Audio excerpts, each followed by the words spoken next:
Yang saya rasa ini mirip dengan guru penggerak, tapi kalau di guru penggerak itu saya kalau mau menyerah itu ingat kata-kata ini ya, filosofi ya. Kalau hujan kemarin saja basah saya terjang, apalagi kalau cuma gerimis yang tidak berdampak gitu. Jadi ini selalu kalau saya lelah itu selalu saja itu yang saya ingat, jadi semangatnya ada. Saya coba praktik baik pembelajaran mendalam yang saya beri dengan fungsinya. Ini mata pelajaran IPS di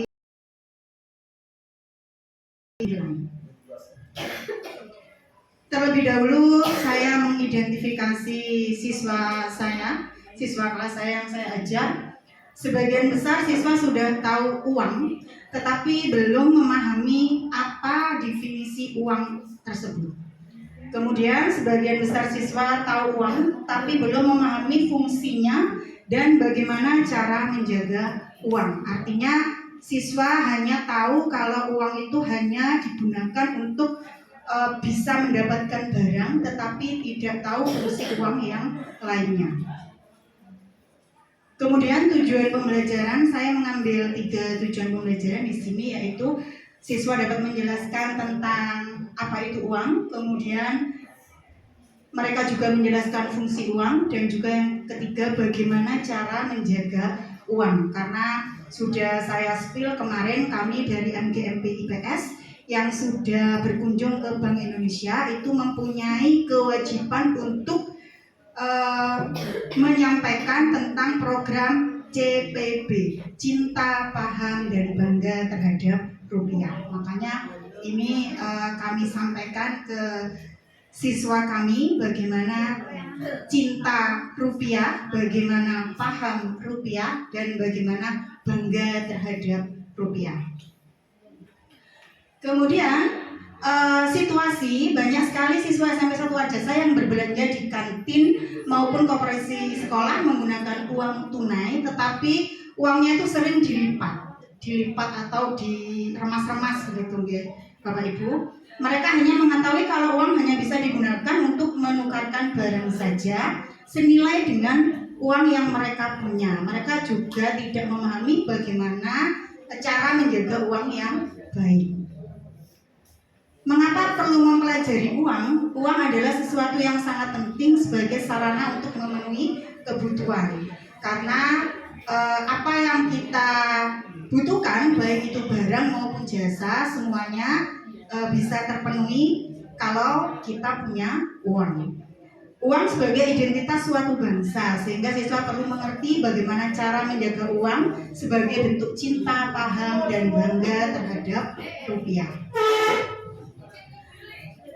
Tantangan yang saya hadapi di sekolah saya, SMP 1 Arjasa, media pembelajaran yang terbatas karena proyektor yang tersedia hanya 4, sehingga harus bergantian dengan guru yang lain. Kemudian untuk menyiapkan itu semua itu membutuhkan waktu yang sedikit lebih banyak. Karena itu kemarin sudah saya sampaikan, ketika saya memberikan materi tentang uang dan fungsinya, saya menggunakan gawai. Jadi tidak untuk pemanfaatan digitalnya saya tidak menggunakan proyektor. Jadi anak-anak saya kasih linknya itu lewat grup kelas, kemudian mereka bisa membuka materi tersebut lewat link YouTube yang saya berikan. Kemudian siswa sudah mengetahui tentang uang, tetapi belum memahami fungsi uang selain sebagai alat tukar. Jika diberikan tugas proyek, ada beberapa siswa yang mengumpulkannya tidak tepat waktu. Ini saya rasa mungkin di sekolah Bapak Ibu juga mengalami seperti ini. Kemudian aksi yang saya lakukan, guru mengawali pembelajaran dengan berdoa dan mengecek kehadiran siswa sama seperti yang dilakukan guru pada umumnya. Pada tahap kesiapan belajar, guru menginstruksikan siswa untuk mengeluarkan buku paket dan buku penunjang IPS kelas 9. Karena meskipun kelas 9, kadang anak-anak kalau tidak diingatkan, anak-anak dibuka bukunya, dikeluarkan bukunya, ini kadang-kadang mereka masih belum punya keinginan untuk mengeluarkan bukunya tersebut.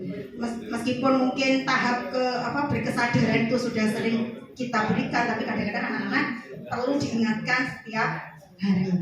Kemudian guru memberikan pertanyaan pemantik, berapa uang saku kalian setiap hari? Mengapa saya memberikan pertanyaan pemantik ini? Karena saya ingin tahu nanti ketika arahnya itu saya menjelaskan tentang fungsi uang. Jadi kan tadi fungsi uang itu yang mereka tahu hanya sebagai alat tukar.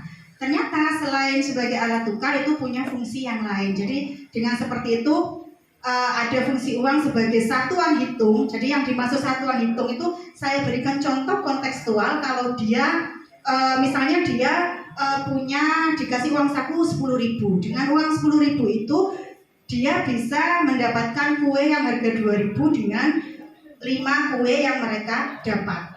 Nah, sebagai alat tukar di sini adalah dengan uang 10.000 mereka dapat kue, tapi untuk satuan hitung dapat kuenya berapa. Nah, itu yang dimaksud dengan satuan hitung. Jadi perlu dipahamkan kontekstual dulu yang dimaksud alat tukar dan satuan hitung supaya mereka paham.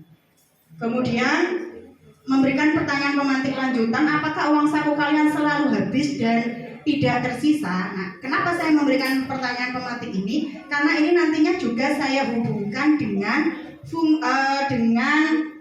ini Bapak Ibu, cinta, paham dan bangga. Berarti paham rupiah. Jadi kalau anak-anak paham rupiah, dia bisa memanage uangnya itu paling tidak ada sisanya untuk ditabung. Jadi itu paham, dia memahami rupiah bahwa tidak semuanya apa yang kita inginkan itu harus kita beli.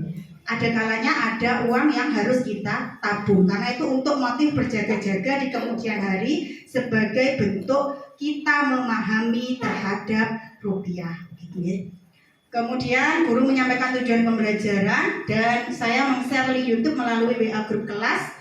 Siswa menyimak dan menuliskan informasi ke dalam peta konsep. Jadi mind map yang saya dimensi profil lulusan yang saya ambil di sini adalah keimanan dan ketakwaan terhadap Tuhan Yang Maha Esa, kemudian berpikir kritis, kemudian kreativitas dan mandiri. Karena tugas ini bukan tugas kelompok, tapi tugas individu. Karena kalau tugas kelompok ya kita tahu yang bekerja hanya 1 atau 2 orang, yang lainnya yaitu tadi seperti yang disampaikan Pak Sodik, ngasihkan spidol, ngasihkan garis begitu ya. Jadi aktifnya itu bukan dari pengetahuannya gitu ya. Kemudian salah satu perwakilan siswa mempresentasikan peta konsep tersebut. Dan untuk penilaiannya ini saya menggunakan latihan soal melalui aplikasi Game What Wall. Guru bertanya jawab dengan siswa untuk menyampaikan kesimpulan pembelajaran tentang materi uang dan fungsinya. Kemudian siswa merefleksi diri tentang apa yang dipelajari dan bagaimana menjaga uang dengan baik. Ini dokumentasi kegiatan karena saya tidak menggunakan proyektor, jadi ini saya menginstruksikan ke anak-anak nantinya melihat linknya itu lewat grup WA. Kemudian murid menyimak atau siswa menyimak pembelajaran melalui YouTube mereka, kemudian menuliskannya dalam bentuk peta konsep di buku tugas. Kemudian bagaimana dengan ini anak-anak yang mungkin lupa tidak membawa gawai atau mungkin tidak ada paketannya? Ini saya triknya adalah bisa bergabung dengan temannya yang membawa. Demikian. Ini ketika dia menuliskan peta konsep, mereka menuliskan peta konsep, kemudian ini hasilnya.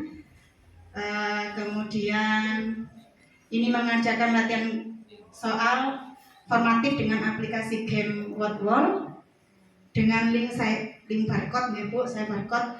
Kemudian ini masih sama mengerjakan soal dengan aplikasi Game What Wall.